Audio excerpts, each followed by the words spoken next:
Hi friends, welcome back to Jaya స్వంటిల్లు అండి. ఈరోజు బొబ్బరి పునుకులు వేస్తున్నానండి. ఇదిగోండి, మనం బొబ్బరి పప్పు తీసుకున్నాము. ఈ కప్పుతో మనం నానబెట్టుకున్నామండి.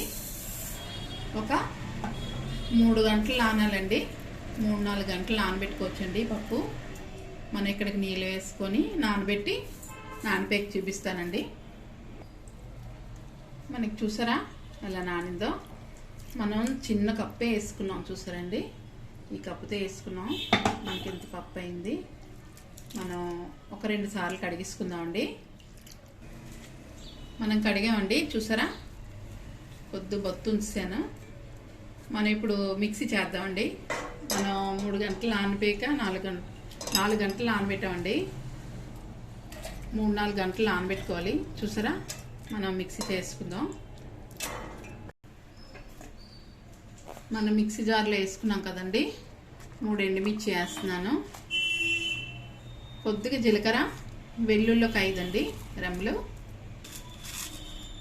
1 స్పూన్ సాల్ట్ వేస్తున్నానండి. కళ్ళుప్పు వేసానండి. 1 ఇంచి చిన్న ఇంచి అల్లం వేసానండి. మిక్సీ చేద్దామండి ఇవన్నీ. మనం నానబెట్టుకున్న వాటరే సరిపోద్దండి, ఇంక వాటర్ వేయకూడదు. పప్పు ఒకటే వేసి మిక్సీ చేస్తున్నాను. మనం మిక్సీ చేసామండి, చూసారా. మరి సాఫ్ట్గా కాకుండా కొంచెం చిన్న నూకలా ఉండేలాగా మనకి చేసుకున్నాం.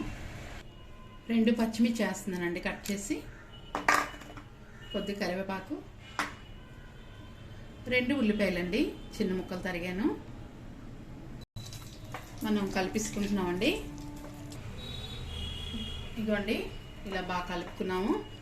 కలిపేసి మనం పునుకులు వేసుకుంటున్నాము.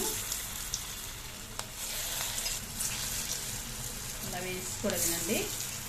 ఆయిల్ మరిగాక కొద్దిగా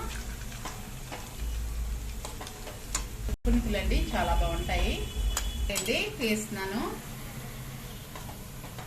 మనకి స్నాక్ లాగా చాలా బాగుంటుందండి, స్నాక్ ఐటెం లాగా. రెండవ వేసుకుంటున్నామండి. మనకి వేగిపోయండి, తీస్తున్నాను. ఇలా మంచిగా వేగాక తీసుకోవాలండి, లేకపోతే ఆయిల్ ఉంటుంది.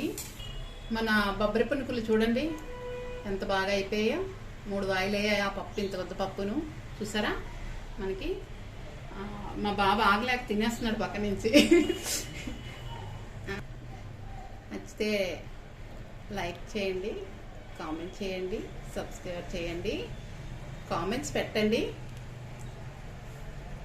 బాయ్ ఫ్రెండ్స్, నెక్స్ట్ వీడియో కలుద్దామండి.